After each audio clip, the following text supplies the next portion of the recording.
Au nom puissant du Seigneur Jésus-Christ, que la paix divine soit avec toi, que la miséricorde de Dieu afflue abondamment dans ta vie, afin que là où il y a les ténèbres, que la lumière s'impose au nom puissant et merveilleux, véritable du Seigneur Jésus-Christ. Aujourd'hui, nous allons lire quelques versets avec vous. Nous vous avions recommandé de lire les 3 épîtres de Jean et on vous avait dit que sur les réseaux sociaux, l'enregistrement des 3 épîtres ne faisait que 20 minutes et que vous deviez vous donner le devoir ou vous faire violence afin de pouvoir lire ces épîtres-là, car il y a beaucoup d'enseignements dans les épîtres. La loi, l'ancienne alliance, c'est pour notre instruction, mais cela ne nous concerne pas réellement, mais ça nous permet de connaître qui est Dieu, connaître le cœur et les sentiments de Dieu. Les évangiles nous permettent de connaître le Seigneur Jésus-Christ et quelles sont ses orientations, mais les épîtres, c'est des épîtres qui sont révélés par le Saint-Esprit afin de pouvoir nous aider à être dans l'alliance, dans la nouvelle alliance. Donc, c'est très important. C'est vrai, nous allons dans les lieux de prière où on prie beaucoup avec l'Ancien Testament, mais il est très important que nous commencions par connaître profondément la nouvelle alliance afin de pouvoir marcher selon ce que Dieu veut de nous aujourd'hui. Aujourd'hui, nous allons lire 1 Jean 3.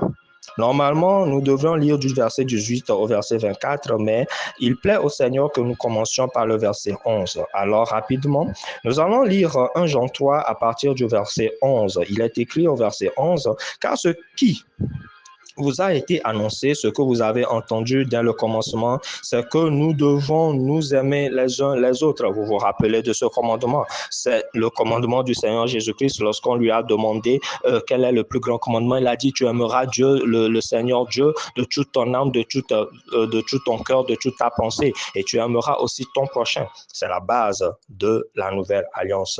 Au verset 12, il est écrit, « Et ne pas ressembler à Caïn, qui était du malin et qui tua son frère. Et pourquoi le tua-t-il? Parce que ses œuvres étaient mauvaises et que celles de son frère étaient justes. » Voilà, il y a beaucoup de Caïn dans l'Église aujourd'hui, il y a beaucoup de Caïn dans nos familles, il y a beaucoup de Caïn dans le corps de Christ.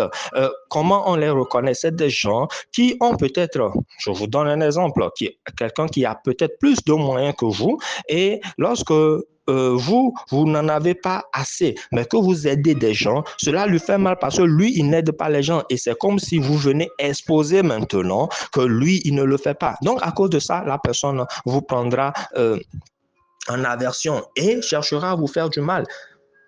Oui, ça se passe dans l'église. Et moi, je l'ai vécu plusieurs fois. Donc, n'ayons pas ce cœur mauvais là, ce cœur de Caïn, qui, au lieu de changer, lui, ses œuvres, afin que ses œuvres soient agréables à Dieu, préférera tuer son frère. Non, cela ne doit plus exister dans l'église. Mais, cela fait monnaie courante. Le verset 13. Ne vous étonnez pas, frères, si le monde vous hait. Nous savons que nous sommes passés de la mort à la vie parce que nous aimons les frères. Celui qui n'aime pas demeure dans la mort. Et l'écriture est claire, ce n'est pas moi qui le dis. Nous devons nous aimer les uns les autres. Nous devons, comme il est écrit en Galates 6, verset 2, la loi de Christ. Quelle est la loi de Christ? La loi de Christ en Galates 6, verset 2, prenez vos Bibles et lisez-le, c'est de porter les fardeaux les uns des autres. Ça, c'est la loi qui nous est imposée dans la nouvelle alliance. Alors, lorsque nous nous aimons et que nous prenons les fardeaux les uns des autres, c'est alors là que l'amour est en nous. Nous continuons dans 1 Jean 3, au verset 15. En prenant en compte le fait qu'il est dit au verset 14 que celui qui n'aime pas demeure dans la mort. Ok. Le verset 15 dit, « Quiconque hait son frère est un meurtrier. Et vous savez qu'aucun meurtrier n'a la vie éternelle demeurant en lui. » Verset 16, « Nous avons connu l'amour en ce qu'il a donné sa vie pour nous. Nous aussi, nous devons donner notre vie pour les frères. » Nous sommes appelés à être des imitateurs de Christ. Alors, nous devons donner notre vie. Pas forcément que nous devons mourir pour les gens. Christ l'a fait, oui, mais nous devons sacrifier ce que nous avons pour le bien des frères. Ce n'est pas parce que nous sommes sauvés, que c'est fini. Non, nous avons une vie à mener, une vie d'amour à mener. Et c'est ça qui concrétise notre vie éternelle. Le verset 17 dit, si quelqu'un possède les biens du monde et que voyant son frère dans le besoin, il lui ferme ses entrailles, comment l'amour de Dieu demeure-t-il en lui?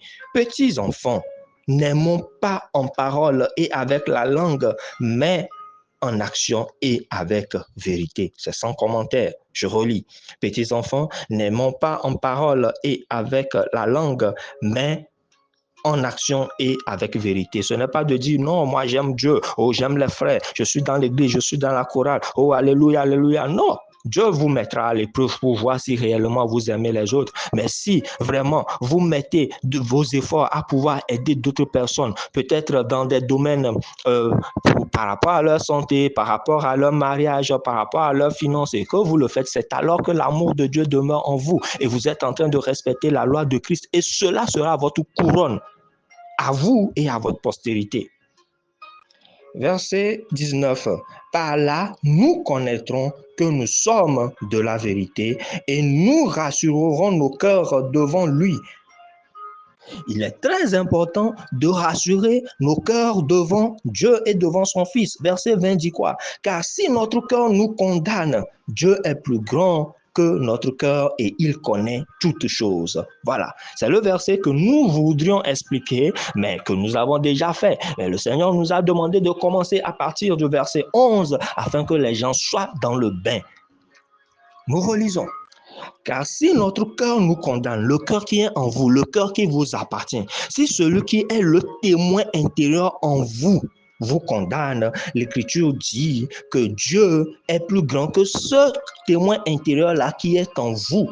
Et il connaît toutes choses. Dieu lui connaît tout. Si votre petit cœur qui est en vous vous condamne déjà, Dieu qui est supérieur à votre cœur, qu'est-ce qu'il pensera de vous? Cela ne veut pas dire, parce que c'est l'explication qu'on a souvent donnée aux gens, c'est que lorsque votre cœur vous condamne, Dieu est plus grand que votre cœur, donc faites taire la parole de votre cœur. Non, ce n'est pas ça.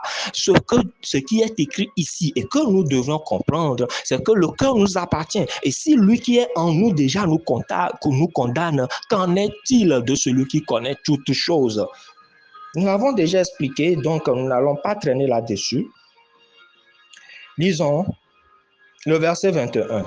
Bien-aimés, si notre cœur ne nous condamne pas, nous avons de l'assurance devant Dieu. Et nous l'avons aussi déjà expliqué que pour avoir une assurance devant Dieu, parce qu'il est écrit, approchez-vous avec assurance du trône de la grâce afin d'obtenir miséricorde pour être secourus dans vos besoins. Et il est aussi écrit que les diacres qui exercent fidèlement leur ministère acquièrent une assurance devant Dieu. C'est pour cela que nous recommandons à tous ceux qui nous suivent d'exercer quelque chose, de faire un ministère, de faire quelque chose au moins dans l'œuvre de Dieu, même si vous partagez simplement ces enseignements et que vous êtes fidèles, parce que Dieu traite avec les fidèles. Ce n'est pas des gens qui le font de temps en temps, non, des gens qui sont fidèles et qui le font chaque fois. Voilà, ces gens-là, vous allez acquérir d'une manière surnaturelle une assurance et ça bâtit votre foi. Nous sommes dans le mois de la foi, mais cela nous est demandé de pouvoir expliquer ces versets-ci. Donc, si notre cœur ne nous condamne pas, nous avons de l'assurance devant Dieu que quoi que ce soit, verset 22, quoi que ce soit que nous demandions, nous le recevons de lui parce que nous gardons quoi? Ses commandements. Et lequel des commandements? D'aimer les uns les autres, de nous aimer les uns les autres. Et la suite du verset dit, et que nous faisons ce qui lui est agréable. Donc, qu'est-ce qui lui est agréable? C'est de respecter ses commandements. Il est écrit ailleurs que l'amour de Dieu consiste à garder ses commandements et ses commandements ne sont pas pénibles. Mais nous pensons que c'est pénible parce que nous n'avons pas compris. Lorsque nous nous mettons vraiment en Christ et le Christ est en nous et nous laissons l'Esprit nous guider, nous n'allons pas nous baser sur nos propres forces, mais nous baser sur la force que donne l'Esprit. Là, l'amour vient naturellement. Mais lorsque ce n'est pas poussé par l'Esprit, lorsque nous ne nous laissons pas conduire par l'Esprit, l'amour devient difficile. Sachez que la chair ne peut pas plaire à Dieu, donc la chair ne peut pas manifester vraiment l'amour de Dieu. Alors si vous manifestez l'amour de Dieu, si vous faites des sacrifices pour les autres, si vous vous vous battez pour la parole de Dieu et pour le couple ou bien pour le foyer de quelqu'un, pour la santé de quelqu'un, sachez que l'Esprit travaille en vous. Oui, soyez heureux, soyez joyeux, que votre joie soit parfaite parce que l'Esprit de Dieu commence à travailler en vous. Et c'est ici son commandement, verset 23, et c'est ici son commandement que nous croyons au nom de son Fils Jésus-Christ et que nous nous aimions les uns les autres selon le commandement qu'il nous a donné. Celui qui garde ses commandements demeure en Dieu et Dieu en lui. Et nous connaissons qu'il demeure en nous par l'Esprit qu'il nous a donné. Que Dieu vous bénisse abondamment. Merci de ce que vous avez suivi cette lecture commentée et que Dieu puisse ouvrir nos cœurs pour de grandes bénédictions.